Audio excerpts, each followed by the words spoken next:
What is the worst thing that could ever happen to you in your life?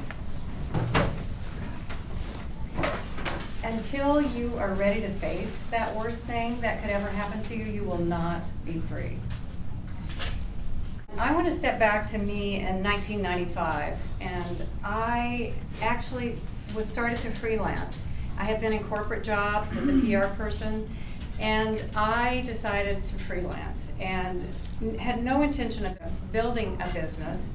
And I built this business having gotten to work for Microsoft, and I represented Microsoft's healthcare vertical. So through Microsoft, I learned technology to match my healthcare niche. And it was in 1998, and I was starting to make really good money. And I thought, this is so great. I don't have to wear what PR people wear anymore, because that never fit me. I was wearing jeans and t-shirts. My first coworkers were my dogs. And my dogs were always in the office. And I mean, it was just like, to call my own shots was such emotional freedom. And then I learned about financial freedom. I built that company to a mid-six-figure business in 4 years. And I never intended to start a business, so that's one thing. And so I was riding high in my personal and professional life. And then in 2005, my youngest brother Byron went missing, and we're from Tennessee. And my family filed a missing person report, and then 3 days later, his car was found across the state line with a substantial amount of blood in the trunk. And you can just imagine, my family was living a personal CSI episode, which was horrific, because I don't even watch TV, I don't watch that stuff. But it was really devastating for us. So I watched my mother have to go in and do DNA testing, and the blood was Byron's, and the case became a homicide. And my mother, I'll never forget my mother's words, I can't imagine not seeing Byron walk on this earth again. So to watch my mother go through this fear, which is a collective fear. How many people are parents here? Okay, it's just a collective fear all of us have, that something might happen to our child.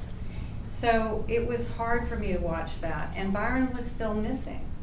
So we had no closure, and the newspapers were just splashing it up on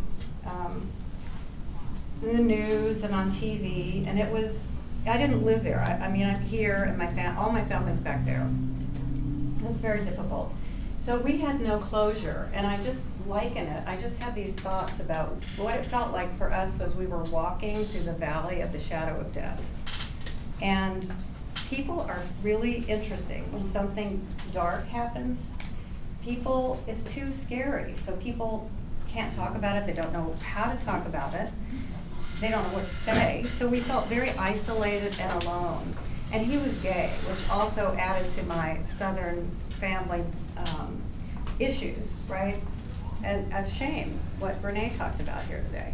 And I, like that freedom fighter person I am, a little bit of a rebel, I thought, I need to make some meaning about this, because I instantly had this knowing that when something tragic happens, I heard, it's what you make meaning. You make either, if you find some meaning in it, or it will take you down. Like it really took my mother down physically, and still has. So I thought if I got involved with the cold case and worked with the investigator of violent crime, that I could help keep this cold case alive. So I learned things that were nasty. How many? 6,600 families go through this each year. And it almost pays to do crime, to hurt people. Because it's up to, these cases don't get solved. I think it's 40% don't get solved. So I thought I could help Byron's life have some meaning if I kept this alive. So what this did is this took me off that ride that I was on, which sometimes happens to all of us when there's adversity. It's just like a whack on the side of the head, and from the second it happens, you're changed. Your life is just not the same. So I downsized my company, and I had 5 employees that we worked virtually, so I helped them get other full-time jobs, and I kept a couple of clients, and I just needed to cope, and I just went into grieving for 2 years. And at the end of that, I thought, I need to see if there's any flicker alive here, if I can find some inspiration. So I sought out some teachers, and I decided to go on a personal growth journey, and it's, you know, I found, what's fascinating is I found this teacher with the same name, Byron Katie, which is odd for a woman to have my brother's name, so I don't know. So it was, you know, what happened is I started to learn from Katie how to use inquiry to question things that I had been believing. And what I had been believing, what I had been doing really, was I was playing mind movies from the night that his car was found. I will never forget, we were in Spain, so we had to fly back home, which was tough. But I laid in bed and stared at the beam ceilings all night and imagined how they beat him up. He was panicking in the trunk, couldn't get out, and where are they taking him? And it was like horrifying. So I was just, you know, living that mind movie over and over again. And what I learned from Katie was that, an important truth, that anytime we're suffering, and I mean anxiety, anger, frustration, any negative emotion is what we call suffering, because our true nature is what Buddha nature. It's that, you know, peace, but our ego spins these stories. It's the spinmeister. So I learned through doing some inquiry with some of my partners in the Institute, it's Katie's Institute, that I had been murdering him over and over and over again in my mind, which was just sad. And I had been in prison. I was in prison, not whoever did it, because I was working with this investigator of violent crime, and that just kept me in that place. And so it was sad for me to realize that. And then I looked back on my life, and I saw, if I caused my own suffering, and because I was believing and watching these movies, then I looked back at some other defining moments in our lives, in my life, even all the way back to elementary school. And middle school is the fostering of where all this stuff, I mean, how many of you had a while, middle school is torturous. To get out of middle school, that's like fantastic. So even back to the time when I didn't make, this sounds trivial, but to me as an 8th grader it wasn't, but when I didn't make cheerleader the 2nd year in a row, my sister did for the 1st year, and I thought that it was about me. And that's what we do, because we don't know. And then that was a defining moment. And then we started living out what we're believing about ourselves, and I saw that, and that was really sad for me, because all of us, those defining moments begin to change the course of our lives, and really, as Dr. Phil says, we have 10 of them. If you can map back 10 of your defining moments, good and bad, you can see who you've become today. And then also, who are the teachers, who are the people, at least 5, who influenced you in some way, who saw you. It's really always about who sees you, who witnesses you. So this was huge. So the gift in this murder was that I began to wake up to what I had lived my life. And that was huge for me. So I also want to talk about some more learnings. And I've stayed on this quest, so I've been 5 years now. And it took me off that career path that I was on, and I really saw how I was leading an egoic life. Because that's what the American dream is.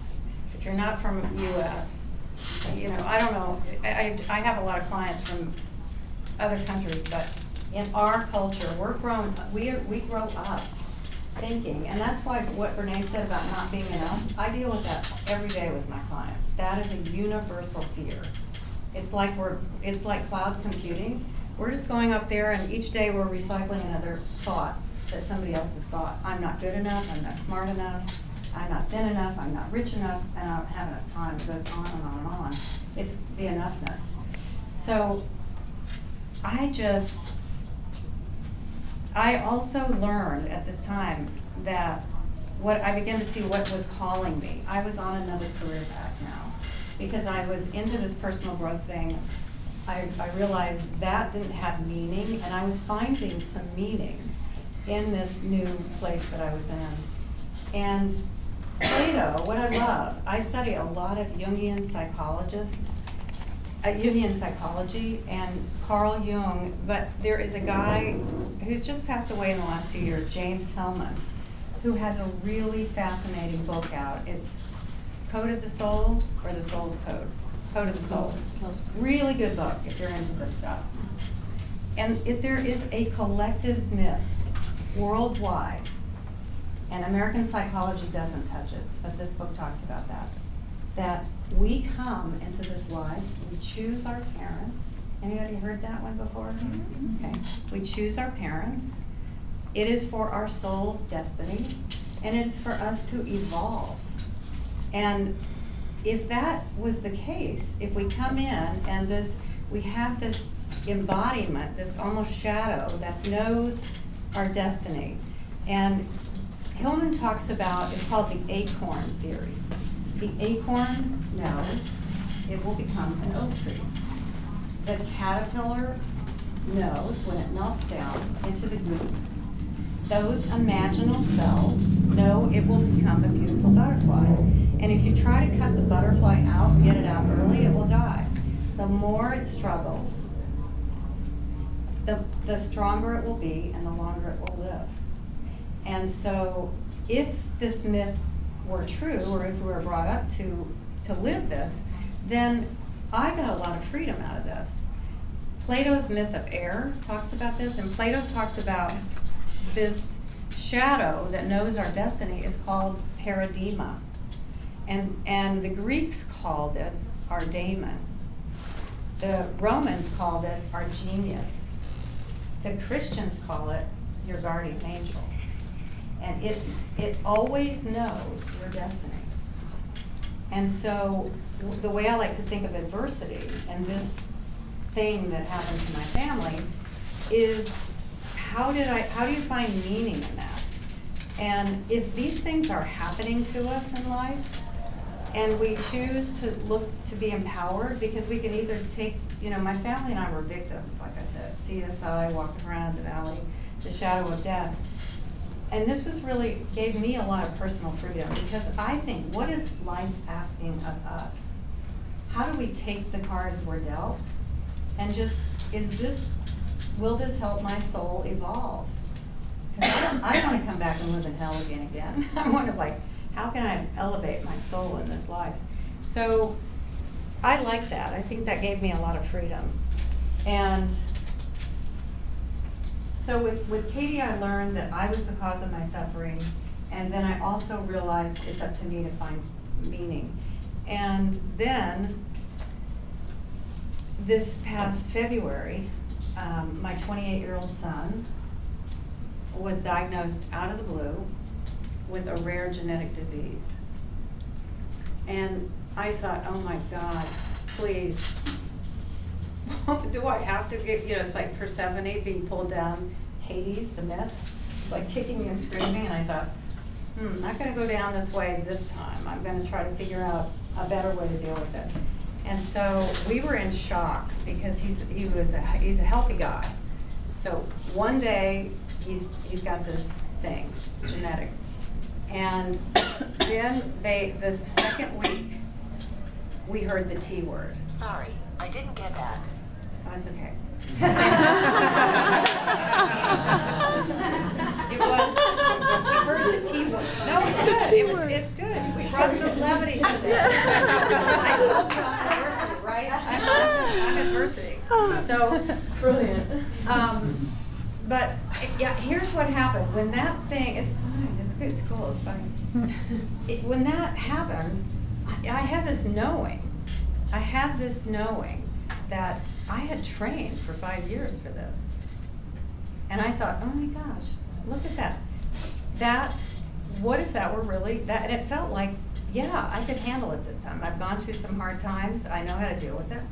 The second thing is Byron Katie always talked about, she has this school for the work, it's 9 days, very experiential. She always talked about, it's a kind universe.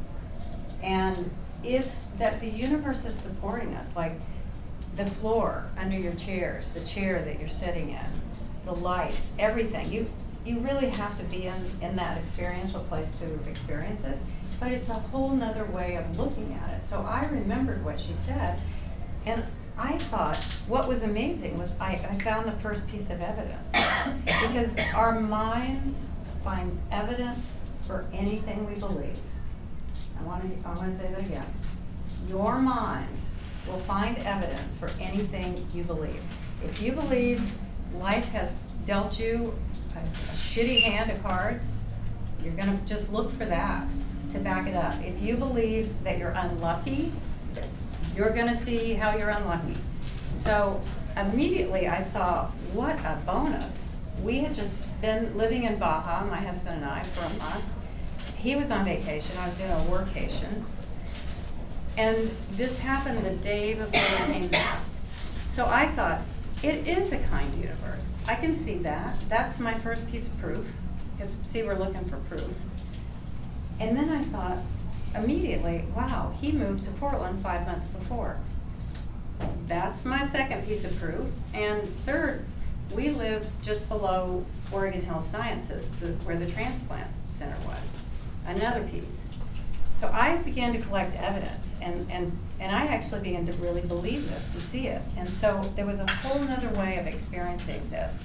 So he went on, in week 2, we were hit by the tidal wave of paperwork, every medical test you could imagine, and the uncertainty of, because there are 18 people a day die because there's not enough organs.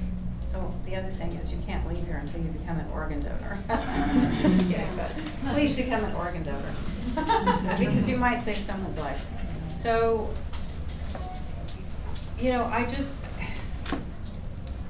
I think that then we went through this tidal wave, and as a mom, here I am facing my absolute worst fear.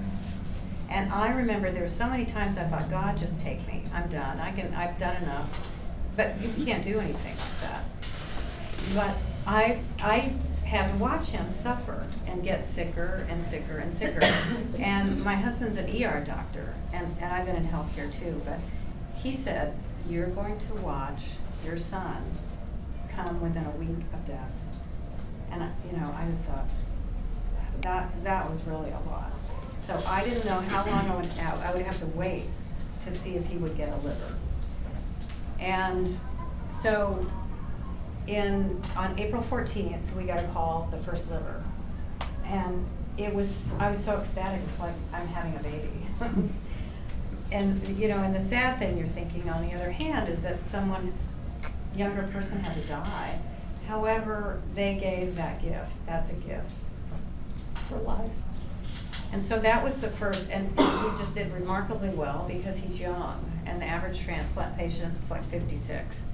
So he just sped through everything. And then on day 10, there was something wrong, and it turned out to be a rare, I tell him he's a rare individual because he had everything rare.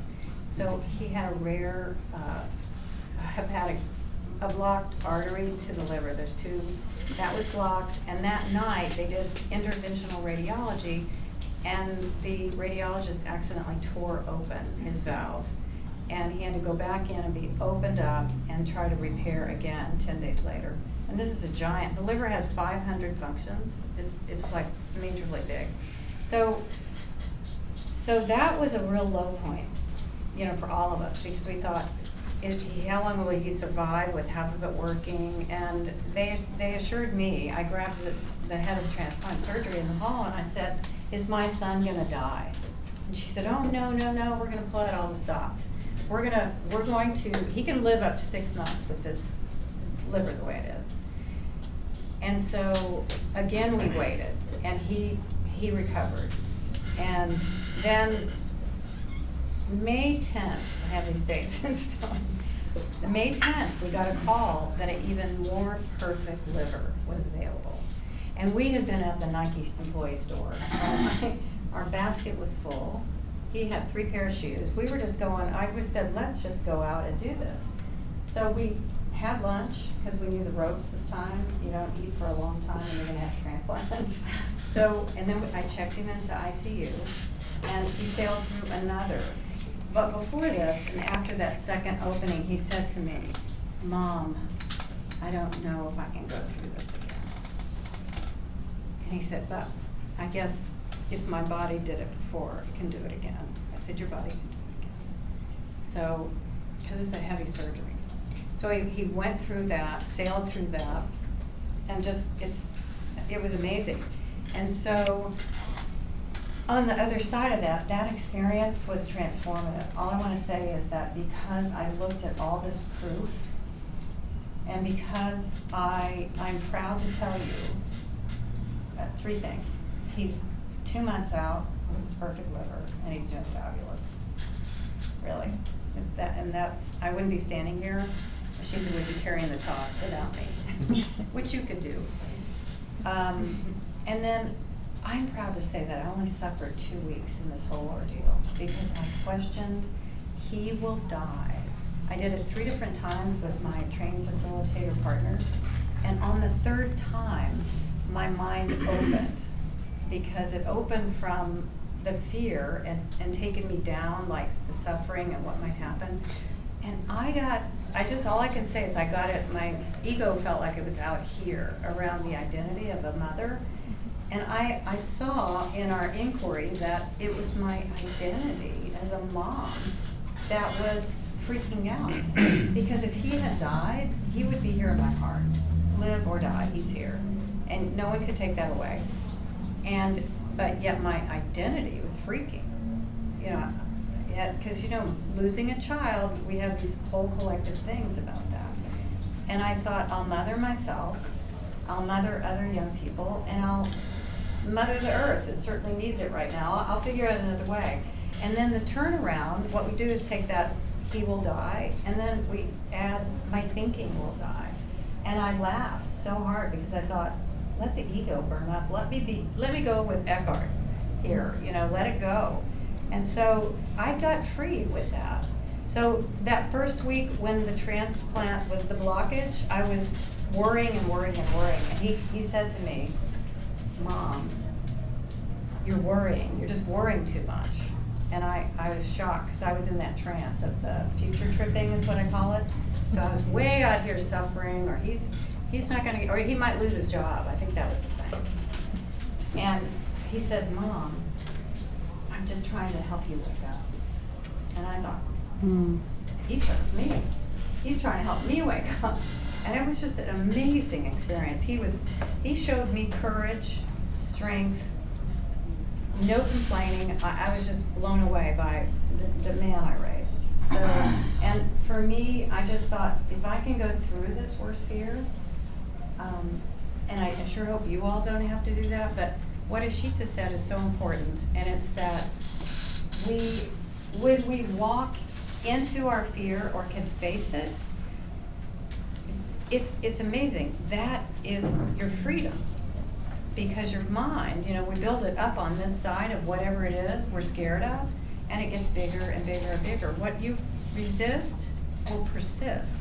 So if you don't take small steps or small actions to experiment or learn about that, whatever it is you're afraid of, you will stay stuck. So I want to just go over some main points that I wrote down up here too.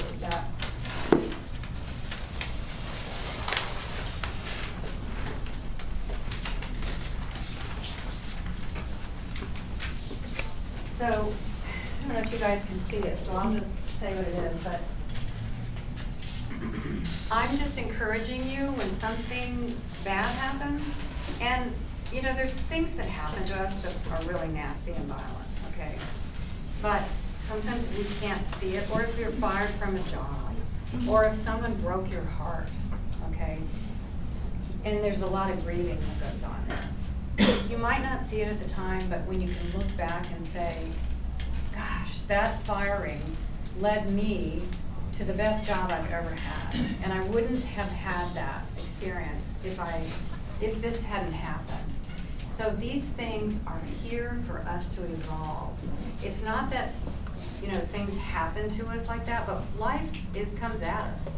And if we think we're gonna have a safe life, you're gonna be in prison, really. Because we can't control that stuff. Shit happens.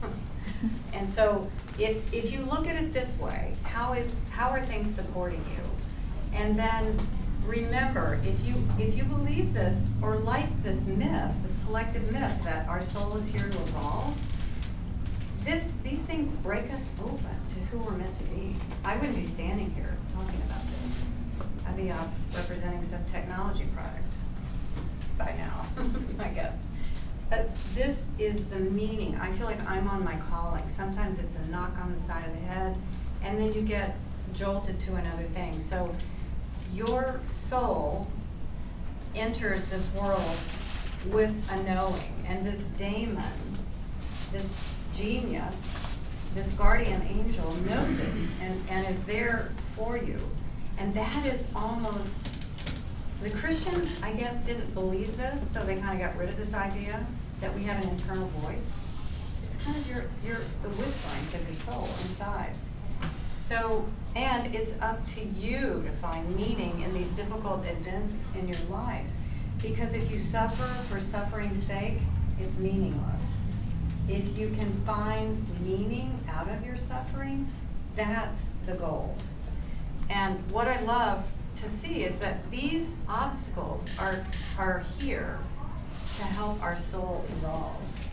And what I say, the hero's journey, Joseph Campbell's hero's journey, that is the ultimate form of self-realization.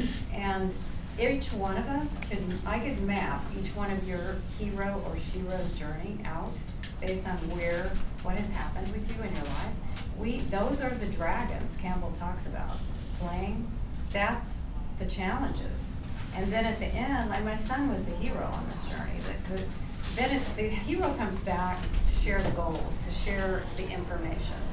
So I love these two quotes that Electra told me about yesterday. They're beautiful. Joseph Campbell says, "The cave you fear to enter has the treasure you seek." And here's what's a clue. If you want to do something, start that business, follow that passion, but you're scared, the bigger the fear, the more it's your soul calling. So just remember that. That's a really cool thing. And where you stumble and fall, there you will find your gold. So this experience for me and my son, and it has deepened our love to a level that it would never be at today. It has made us all wiser and stronger. We have a second chance. And it's been a great thing. So until you face your worst fear, you will never be free.